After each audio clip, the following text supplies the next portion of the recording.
s'appelle A Song of Types and Errors et ou comment je me suis retrouvé à l'idée des équipes de développeurs Scala. En fait, en ayant écrit ça, je me suis dit que Scala, finalement, c'était assez accessoire et c'est plus une réflexion sur qu'est-ce qui se passe quand on se met du jour au lendemain à bosser avec une techno qui est un peu de niche, qui n'est pas encore la techno mainstream. Et du coup, pendant les quelques minutes qui vont suivre, je vais vous raconter deux, trois histoires qui me sont arrivées pour de vrai. Essayez de voir si je peux vous donner des trucs et astuces derrière, que j'en ai tiré. Et je vais illustrer tout ça avec des très mauvaises illustrations qui pourraient effectivement constituer des spoilers pour une série relativement connue de la chaîne HBO. Si je vous montre ça et que ça ne vous dit rien, ou même ça, ou même ça, c'est que d'abord vous n'avez pas été sur Internet depuis 10 ans, et surtout que vous n'allez pas comprendre la moitié des blagues pendant le talk, tant pis pour vous. Pour les autres, je vous promets, les spoilers s'arrêtent à la saison 5 ou quelque chose comme ça, donc si vous n'êtes pas à jour, c'est de votre faute, franchement, je suis désolé pour ça. Donc on va parler de qu'est-ce que c'est que se retrouver à bosser dans une techno non mainstream et qu'est-ce que ça peut impliquer. Et du coup, pour commencer ce voyage, souvent on commence par bosser avec une techno mainstream. Et du coup, on va rappeler rapidement qu'est-ce que ça implique en fait de bosser avec par exemple Java ou .NET ou PHP ou des trucs vraiment mainstream. Donc pour ça, il me fallait une illustration, et donc voici notre développeur mainstream. Donc le type a lu tous les manuels, hein, c'est un développeur mainstream, il maîtrise haut la main tous les tenants et les aboutissants de son métier. Les jeux de mots avec main sont plus marrants en anglais quand même. Et surtout, il a une devise, qui n'est pas, comme on l'a trop souvent entendu, qu'un Lannister paye toujours ses dettes, mais que un développeur paye toujours sa dette technique. Ce qui est foncièrement faux, parce que pour de vrai, un développeur paye toujours la dette technique des autres. Cela étant dit, il y a quand même des avantages et quelques inconvénients à bosser dans une techno mainstream. Vu que c'est mainstream, il y a beaucoup de boulot. Donc, quand on a un boulot qui n'est pas forcément super excitant, c'est pas très grave de le quitter parce qu'on sait qu'on en retrouvera un autre dans la même techno. Hein, si dans une boîte de Java, mon chef m'embête, je me casse et puis je trouverai un boulot dans une autre boîte de Java sans trop de problèmes. Et sur l'autre versant de ce même côté, on n'a pas beaucoup de pression pour devenir meilleur, et donc on peut facilement s'installer dans un certain confort, ce qui est tout à fait compréhensible. Et donc on a un petit peu ce meilleur côté de bosser dans une techno mainstream, c'est que bon, on trouve du boulot un peu comme on veut, et une fois qu'on en a trouvé un qui nous plaît, on peut y rester sans avoir à fournir trop d'efforts. Évidemment, chaque médaille a son revers, et vu qu'il y a beaucoup de boulot, il y a aussi beaucoup de boulots qui sont chiants, et donc on a une forte probabilité de se retrouver dans un boulot mainstream un peu chiant. Et puis, vu que c'est mainstream, au bout d'un moment, on peut aussi se dire qu'on en a fait le tour et qu'on n'a rien à apprendre de nouveau. Ça s'illustre par ces deux courbes. Je ne sais pas si vous arrivez à lire au fond, mais la courbe d'en haut, c'est les attentes qu'on a avec une techno au cours du temps. Et en bas, c'est on appelle ça taux d'adoption. Et grosso modo, ça se lit comme ça. Quand une techno arrive sur le marché, au début, les attentes qu'on en a grimpent en flèche. On se dit, putain, c'est génial, ça va résoudre tous mes problèmes, c'est trop cool. Et parallèlement, les gens commencent à adopter. Celle-là, elle est facile à lire. Celle-là, il faut se dire que, quel que soit le point où je suis, la surface sous la courbe représente la quantité de gens qui ont déjà adopté la techno avant moi. Donc en gros, quand je suis là, 99% des gens qui adopteront cette techno un jour ou l'autre l'ont déjà adopté, je suis vraiment à la bourre. Alors que si je suis là, je suis un early adopter et je fais partie des premiers. Donc au début, les attentes grimpent en flèche, ça va résoudre tous nos problèmes, c'est génial. Et puis les gens commencent à adopter, du coup ils commencent à faire des conneries. Et du coup ils commencent à se dire non mais en fait c'est complètement pourri ce truc. Et puis malgré ça, bon là ils sont moins publics, là les gens sont très vocaux pour dire c'est génial, ça résout plein de problèmes. Là ils le sont un petit peu moins pour dire en fait c'est un peu pourri. Et du coup, les gens continuent à adopter. Et puis, bah, là, on va commencer à devenir un petit peu plus raisonnable. Et finalement, on va atteindre ce qu'on appelle le plateau de Enlightenment, c'est l'illumination. Et en gros, là, la techno est mature. On sait comment l'utiliser, on sait comment ne pas l'utiliser. On a les bonnes pratiques, on a les bouquins chez Manning et Aurélie. Enfin, là, c'est Java, quoi. Java, on est là. On est peut-être même un petit peu plus loin.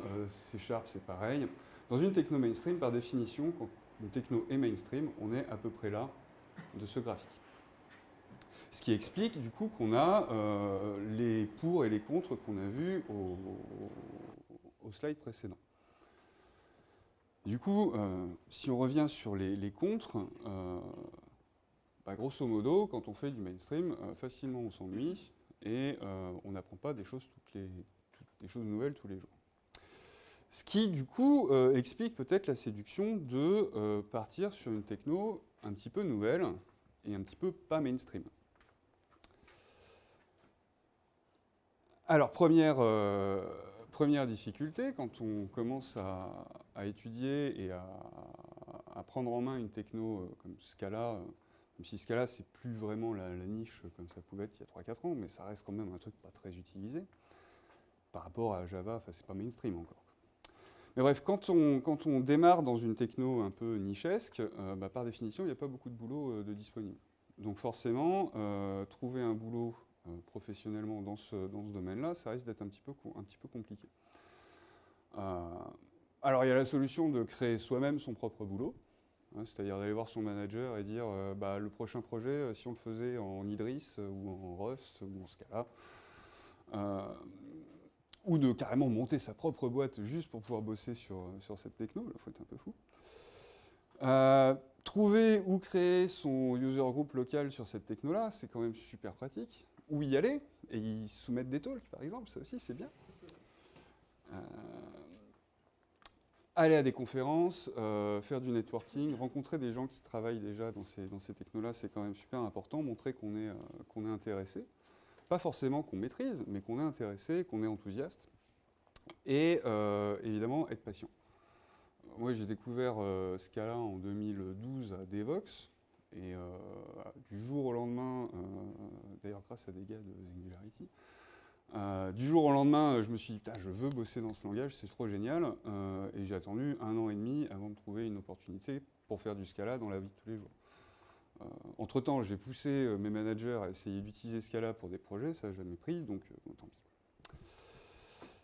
Mais donc, il y a un truc toujours qui nous retient quand on est dans cette démarche-là, qui est un syndrome que ce jeune garçon aurait dû avoir, il serait encore dans la série, mais malheureusement, il ne l'a pas eu, c'est le syndrome de l'imposteur. C'est le syndrome qui fait que on va hésiter à, j'insiste lourdement, soumettre un talk à son user group local. C'est ce syndrome qui se dit, en fait, ouais, tu as lu tous les bouquins de Scala, t'en fais sur des projets perso, mais bon, comme tu bosses pas là-dedans, t'es pas légitime pour venir faire un talk. C'est parfaitement faux. Donc je répète, venez faire des talks si vous voulez pas le Valentin Comedy Club tous les mois. Mais bon, au bout d'un moment, quand même, on arrive à dépasser ce syndrome de l'imposteur et on se dit, bon, bah allez, on y va. Et on se dit que on va aller partir explorer cette nouvelle frontière. Pour moi, c'était Scala, mais pour vous, ça pourrait être Rust ou Idris ou plein d'autres trucs. Donc, on se retrouve là. Souvent, comme la techno n'est pas mainstream, ça ne va pas être les grands groupes qui vont l'utiliser, sauf si c'est le grand groupe en question qui l'a inventé. Genre React, les premiers qui ont fait du React, bosser chez Facebook. Mais sinon, souvent, on va se retrouver dans une petite start-up ou dans une petite équipe qui a réussi à convaincre un manager et on va monter un petit projet qui n'est pas très stratégique. Donc souvent, en fait, on va commencer tout seul. On va se retrouver tout seul à se faire plaisir avec sa techno. Et puis, ça marche, parce que finalement, la techno, elle n'est pas si mal. Le projet commence à prendre, et du coup, on va être rejoint par un premier collègue. Peut-être, si ça continue à bien marcher, un deuxième collègue. Si ça continue à bien marcher, mais qu'on est dans une petite start-up qui n'a pas de sous, on va se retrouver avec un stagiaire en plus. Et en l'espace de 2-3 mois, on se retrouve, alors qu'on n'était pas du tout préparé à ça, à diriger plus ou moins une équipe dans une techno que, rappelons, on ne maîtrise pas encore complètement, parce que ça fait que 3 mois qu'on... Toi, t'es Jon Snow, c'est ça? Juste pour clarifier. Pourquoi pas? Mais tout ça, c'est pas pour me faire mousser, parce qu'à l'époque où j'ai écrit ce truc-là, il n'était pas en très bon état. C'est surtout pour amener le prochain slide. Donc, je reprends, on se retrouve à diriger une équipe sur une techno, finalement, qu'on ne maîtrise pas complètement. On n'est pas aussi à l'aise qu'avec la techno mainstream qu'on a utilisée pendant des années et qui roulait toute seule. Et du coup, on se met à entendre quotidiennement et tout le temps, à cause un peu de la pression qu'on a, une petite voix à l'arrière de son crâne qui nous rappelle qu'en fait, on ne connaît pas grand-chose sur cette techno.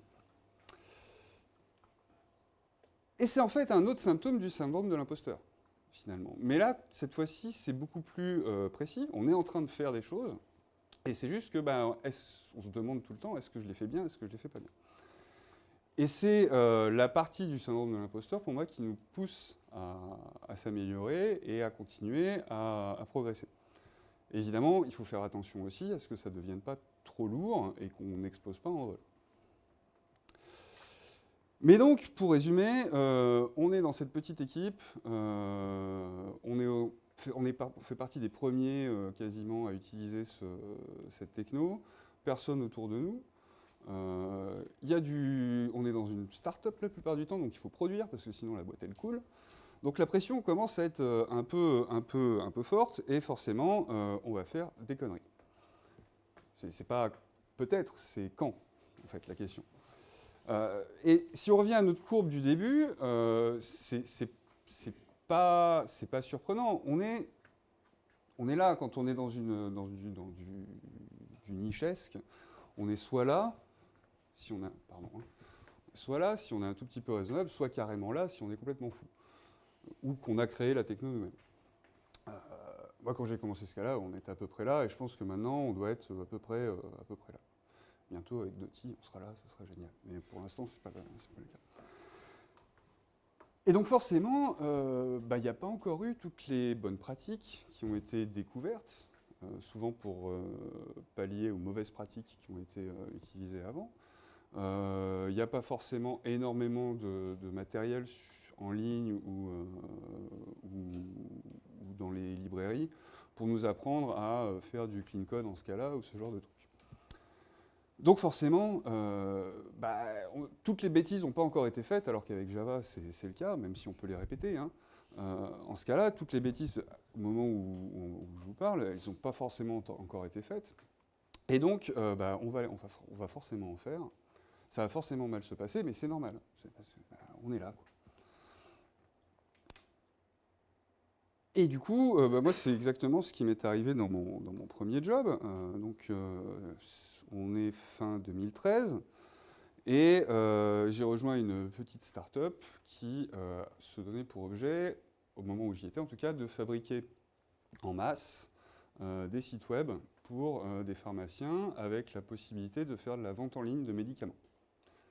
L'idée, c'était d'avoir une plateforme et de pouvoir décliner rapidement des sites web pour les gens avec des contraintes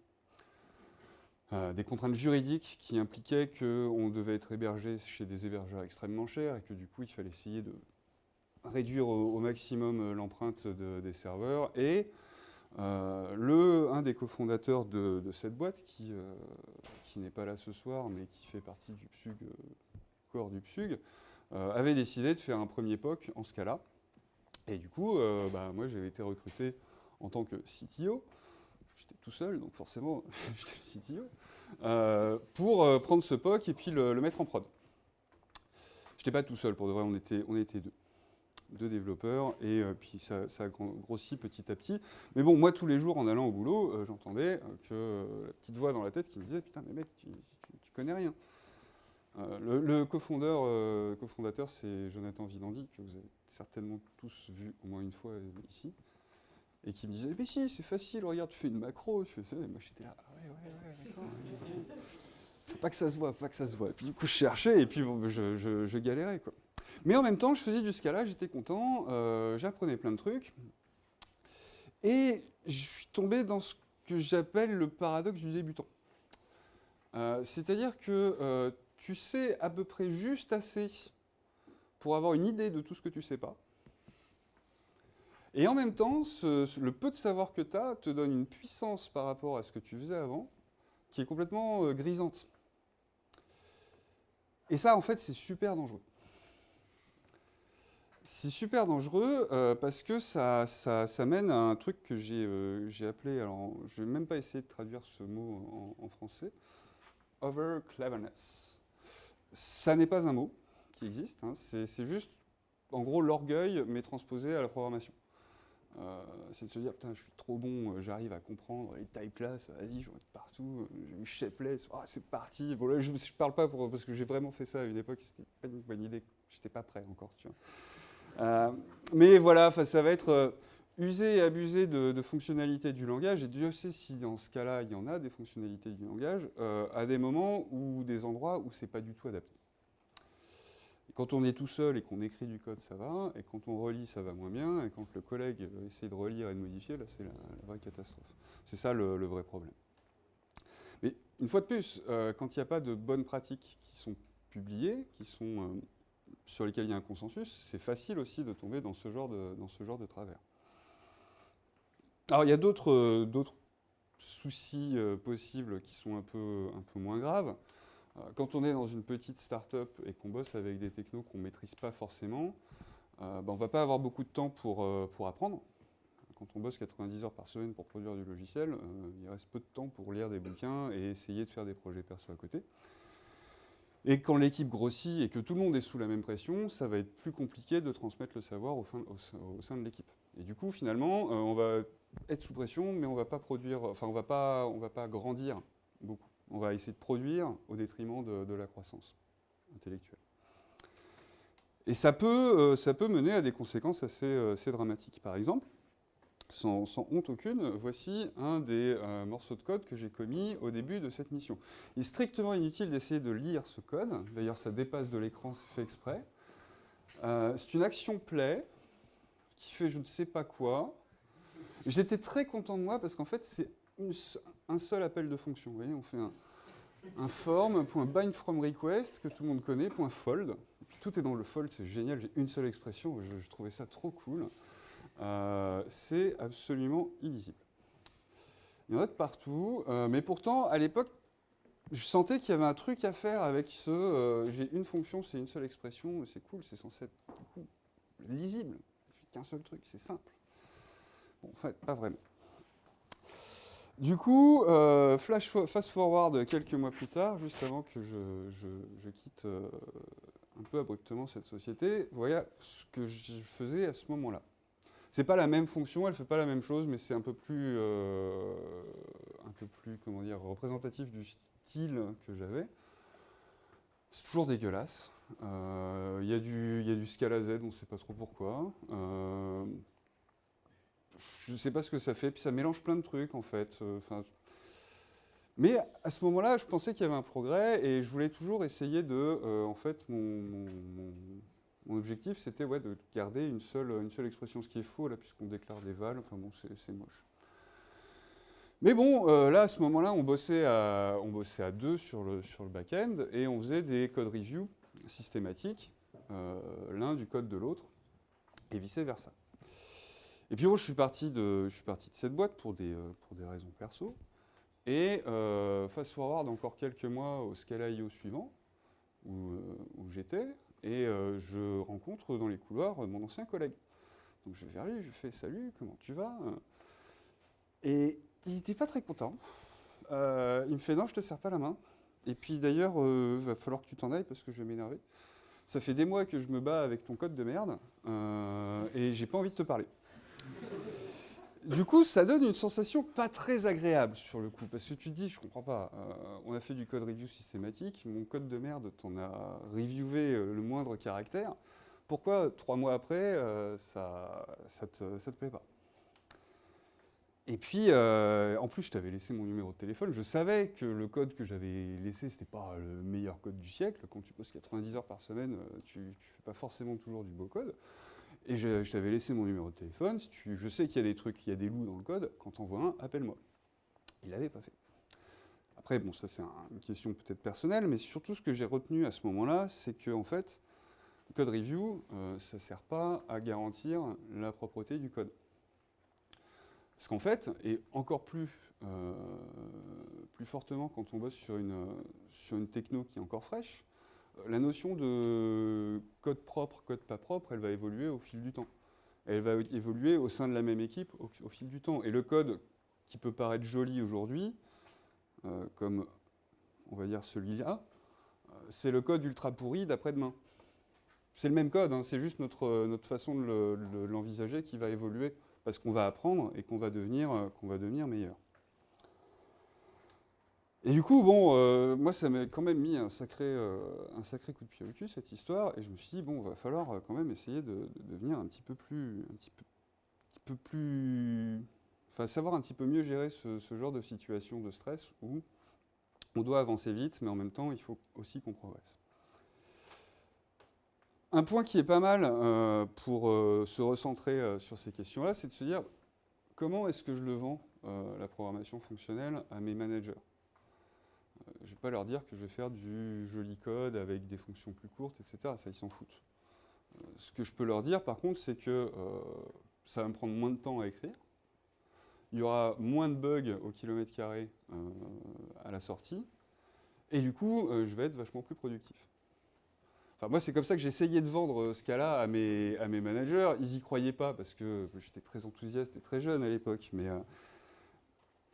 Mais du coup, si on se concentre là-dessus, finalement, c'est la vraie promesse de la programmation fonctionnelle. Souvent, c'est formulé autrement. On va dire qu'on peut mieux raisonner sur son code, qu'il est plus lisible. Bon, ça, c'est à peu près moins de bugs, ou plus de productivité. Enfin, c'est les points importants de pourquoi la programmation fonctionnelle, c'est important. Ça fait 2 fois important, mais c'est pas grave. Du coup, ça peut peut-être nous inspirer sur comment on va essayer de travailler dans toujours cet environnement qui est stressant, parce qu'il faut qu'on produise, on est dans une petite start-up, on n'a pas le temps de chicaner.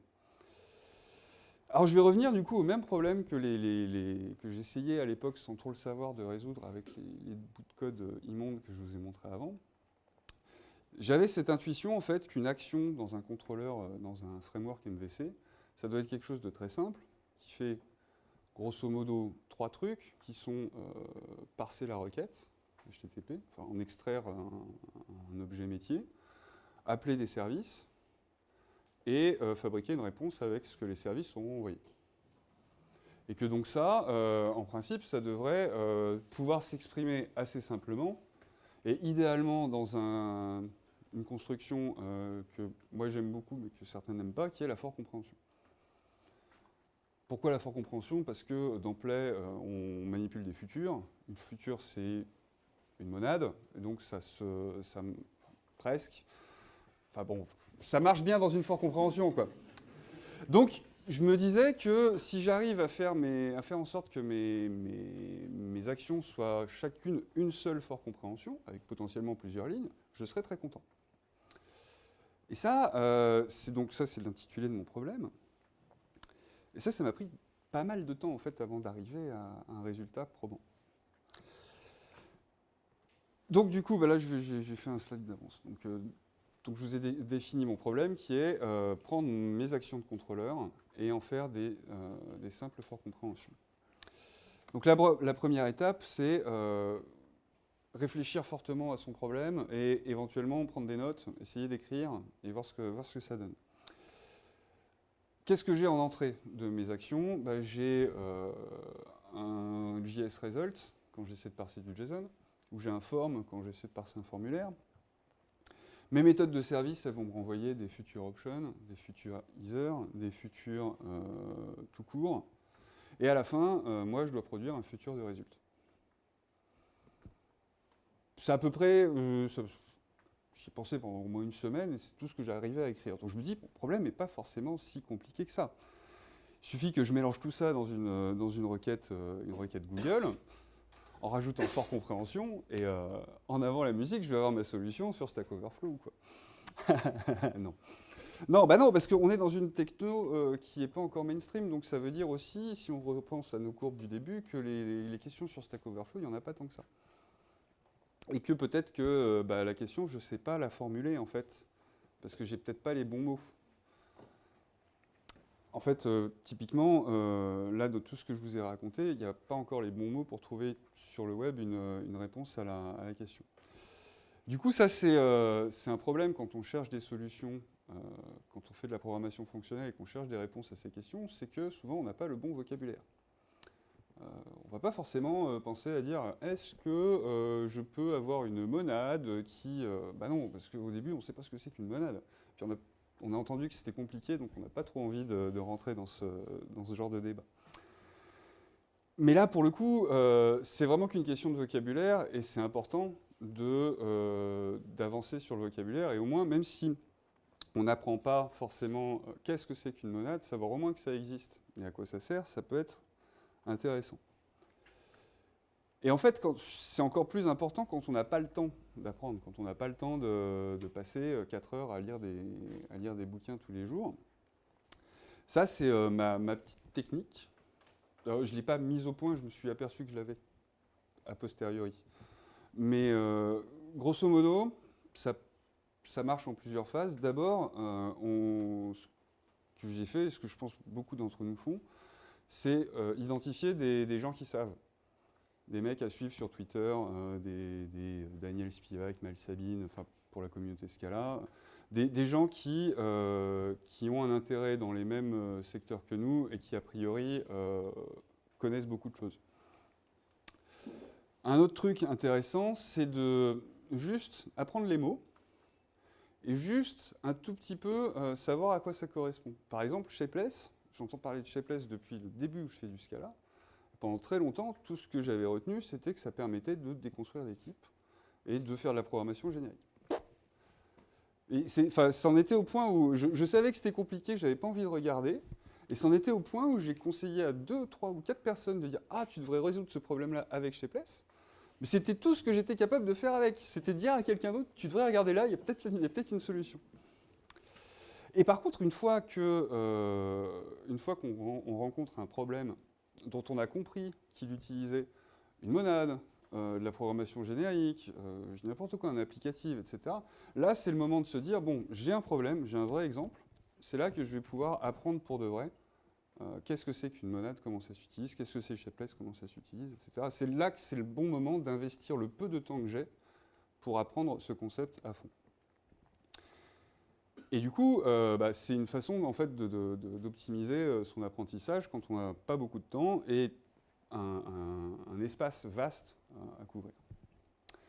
Et c'est comme ça que j'ai découvert les monades transformers. Et c'est là que je me suis dit, c'est ça qu'il me faut.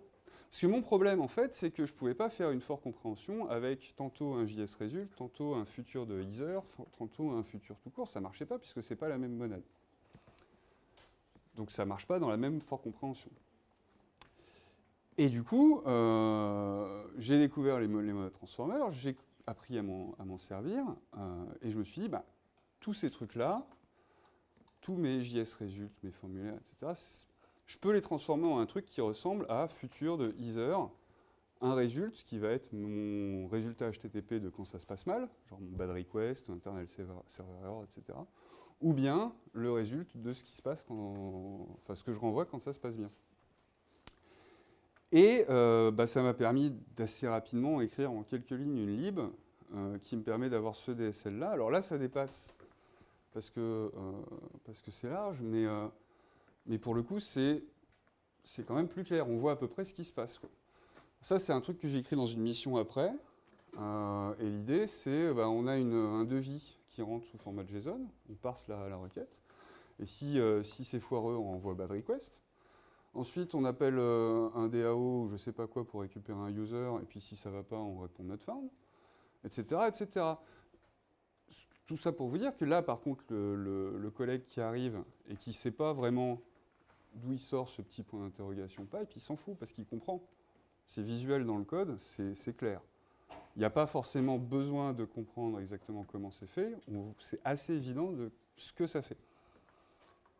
Et là, quand je suis arrivé à faire ça, c'est une lib que vous pouvez utiliser si vous voulez, si vous faites du play. Un petit peu de promotion. Quand je suis arrivé à faire ça, je me suis dit, là, ça y est, t'es arrivé à faire un truc. Et du coup, j'étais assez content. Là, j'étais dans une mission, on avait un petit peu plus de temps, on était dans un grand groupe, etc. Et j'ai investi, je ne sais pas, un jour ou deux à chercher, trouver des solutions, pas y arriver, faire autre chose, y revenir, et finalement arriver à ce truc-là, quoi. Dans un grand groupe, tu as laissé publier ce code open source? Ouais. Ça existe? Ouais. Cool. C'est pas jaune. D'accord. Mais en fait, j'étais dans une espèce de micro-startup à l'intérieur de Page Jaune. Ils font un concours tous les ans où le gagnant a le droit de monter sa boîte à l'intérieur du truc. Et du coup, on faisait à peu près ce qu'on voulait. On était tous des freelances. Enfin, alors, quand j'avais présenté ça à la conf l'autre fois, il y en a un qui m'a dit « Ouais, mais d'abord, ton truc de monnaie transformer, c'est nul. Pourquoi tu n'utilises pas Free ?» Ce à quoi j'ai pas trop su répondre sur le coup, donc je suis passé un peu pour un con. Mais j'y ai réfléchi depuis, et effectivement, ça aurait permis de solutionner ce problème. Mais d'abord, à l'époque, j'avais pas compris. Je suis pas encore sûr d'avoir complètement bien compris. Donc, ça aurait été pas plus simple, voire certainement beaucoup plus compliqué à expliquer aux autres collègues. Et en plus, j'ai essayé, le DSL serait un petit peu moins lisible. Enfin, arriver à avoir exactement le même DSL qui ajoute qu'un seul opérateur, je ne pense pas que j'y serais arrivé. Donc ça, c'était l'étape 2. Étape 3, quand on a une nouvelle bonne idée, ce qu'il faut absolument faire, c'est refactorer partout. J'ai passé 2 jours à refactorer toute la base de code avec ce truc-là. C'est un refactoring magique où j'ai rajouté 20 lignes et j'en ai retiré 600. J'étais très content, j'adore ce refactoring-là. Mais en fait, c'est vraiment un point hyper important quand on est comme ça sur une techno qui n'est pas encore sèche. Il faut essayer de faire en sorte au maximum d'avoir une code base qui reste cohérente. Les développeurs, les bons comme les moins bons, bossent beaucoup en s'inspirant du code qui existe déjà dans la code base.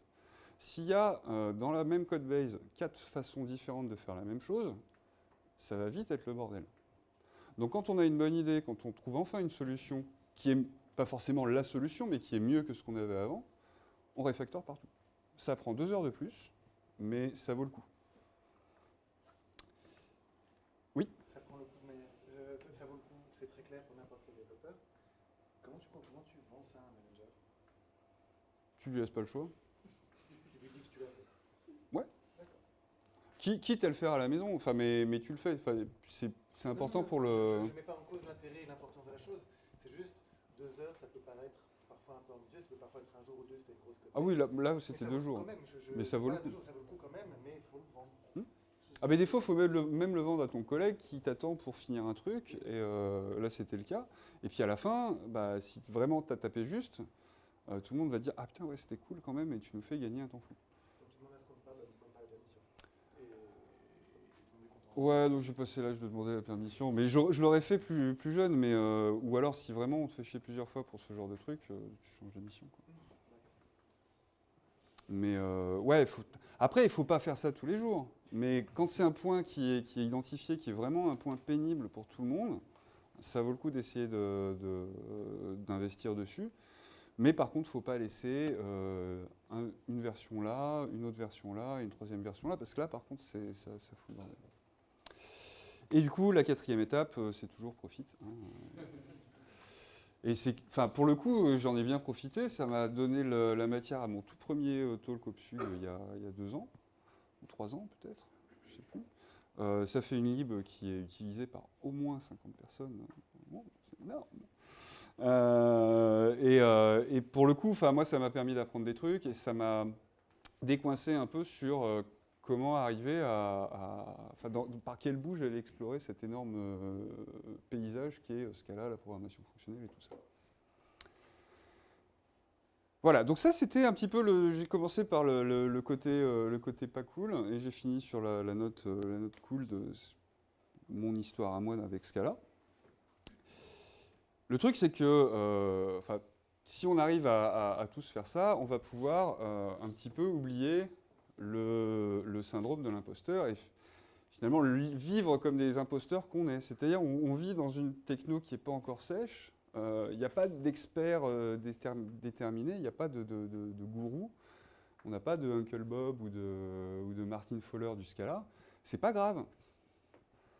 C'est pas grave. On trace notre propre chemin, on apprend de nos erreurs et on vit comme des imposteurs, quoi. Bon, par contre, il y a un petit plot twist, parce qu'on arrive à la fin de la saison. La petite voix qu'on entend derrière qui nous dit qu'on ne sait rien, elle se tait pas. Hein. Moi, ça fait 4 ans ou 5 ans que j'apprends des nouveaux trucs tout le temps, et j'ai bien compris que j'aurais jamais tout appris en programmation fonctionnelle. Plus j'en apprends, plus j'ai l'impression que je sais rien. Mais c'est pas grave, c'est cool. Au moins, on avance. Après, vu que c'est quand même, il y avait Tech Lead dans le titre de la conf, enfin de la talk, je vais vous rajouter quelques petits outils qui sont pas mal quand on se retrouve à être le leader d'une équipe. Surtout en ce cas-là. Essayez de rendre l'outillage facile pour les juniors, c'est cool. Ça peut être des plugins SBT, ça peut être des scripts, ça peut être des VM, ça peut être je sais pas quoi. Ça vaut le coup de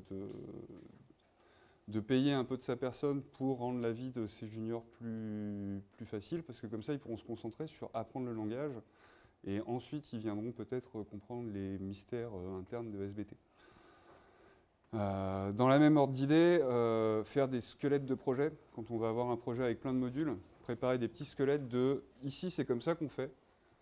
Les tests, on les fait de cette forme-là, les noms de package, on les fait comme ça, c'est très bien pour garder l'uniformisation, enfin, pour aider à l'uniformisation et la cohérence de la base de code. Et évidemment, faire du pair programming entre un plus ou moins senior et un plus ou moins junior, c'est génial. Je sors d'un projet où j'ai pu faire ça pendant 3-4 mois avec, pour le coup, une dev un peu junior, mais excellente, et c'était vraiment intéressant. Parce que ça fait progresser le junior, mais ça fait aussi progresser le senior, en fait. Et ça, c'est vraiment cool. Et pour finir, ça c'est plus une idée qu'autre chose. C'est un truc que j'aimerais bien mettre en place, mais que j'ai encore jamais mis en place. Pour résoudre ce problème de la code review qui ne permet pas de garantir la qualité du code, c'est de se dire qu'il n'y a pas encore de bonnes pratiques globales qui sont sorties. Il n'y a pas de plugin Sonar, etc. dans ma nouvelle techno toute neuve. Mais localement, au niveau de l'équipe, on peut peut-être se donner un ensemble de pratiques qu'on va mettre en place. Du coup, on écrit ça, il faut que ce soit écrit, il faudrait que ce soit décidé collectivement et écrit quelque part dans le repository ou dans le wiki de l'équipe. On le force au moment du code review en disant bah, attention, là, tu n'as pas respecté telle ou telle règle. Et évidemment, on se retrouve régulièrement pour essayer de faire évoluer ce document, puisque bah, au fur et à mesure, nous, on va progresser. Notre conception de qu'est-ce qui est du bon code et qu'est-ce qui est du mauvais code va elle aussi évoluer. Et donc, il faut que ce document évolue en même temps. Et on boucle, etc. Et peut-être que ça reste à vérifier, mais ce genre de méthode permet de conserver une code base un peu homogène et en même temps de permettre à tout le monde de progresser. C'est-à-dire que, l'idée, c'est de lutter contre le fait de, à un moment donné, on a dit que telle feature du langage, il ne fallait surtout pas l'utiliser. Quelqu'un trouve en fait une bonne utilisation de cette feature dans le langage qui résout plein de problèmes, qui soulage certaines douleurs.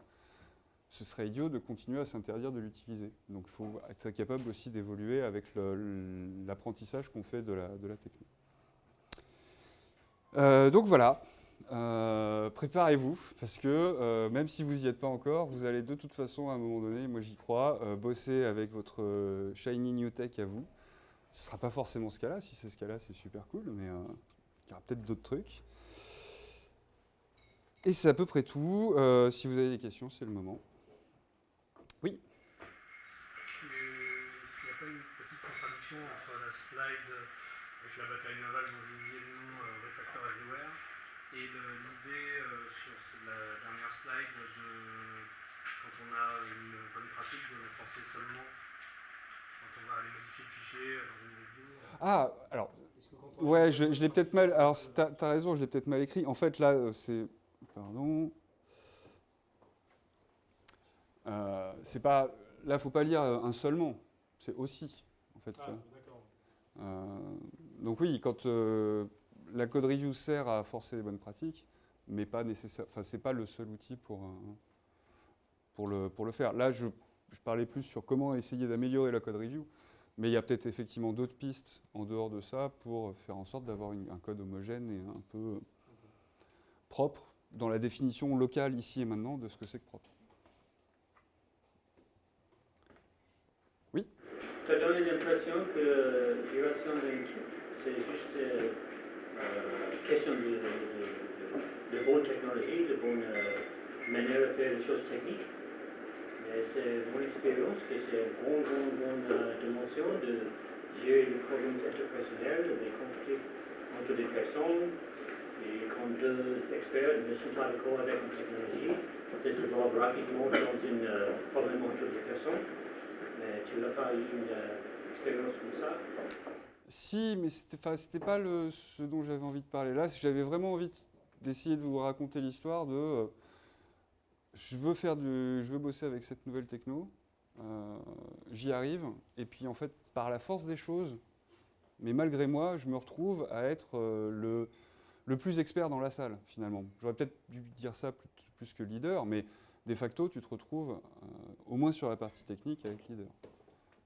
Mais effectivement, tu peux aussi avoir des prérogatives de manager, et là, c'est encore un autre métier que je ne maîtrise pas nécessairement bien. Je suis bien avec ma technique, mais en fait, j'ai essayé manager, ça, c'est pas pour moi. Du coup, je suis pas légitime pour parler de ça. Mais effectivement, c'est aussi une dimension, surtout quand tu es dans des terrains où le territoire n'a pas encore été complètement défriché, et donc n'importe qui peut aussi se proclamer expert. Moi, je sais, parce que j'ai lu tel bouquin, c'est comme ça qu'il faut faire. Oui, mais non, parce que tu as vu tel talk. Enfin, tu peux avoir ce genre de problème aussi. Et là, après, une fois de plus, moi, je suis un peu collectiviste, donc quand on ne sait pas, on décide collectivement, et puis on voit, et puis on se donne la possibilité de se dire, on s'est trompé, on va faire autre chose. Enfin, on va faire autrement. Je ne sais pas si ça répond bien à ta question. Mais c'est juste une question de ton expérience, mais c'est pas une réponse correcte ou fausse. J'ai jamais eu de combat d'experts, entre guillemets. J'ai eu des moments où on n'était pas d'accord à plusieurs dans l'équipe, et on discute, et on essaye différentes choses. Et après, on essaie de comparer honnêtement quelles sont les différentes solutions. Mais de gens qui utilisent son expertise, réelle ou prétendue, pour faire avancer ses opinions, ça, j'ai jamais eu ce problème véritablement. Je touche du bois en espérant que ça continue, mais j'avoue que je ne sais pas trop comment je réagirais face à quelqu'un qui me dit quelque chose que je considère être une grosse connerie, en se cachant derrière le fait que oui, mais t'as vu, moi j'ai la certification, machin.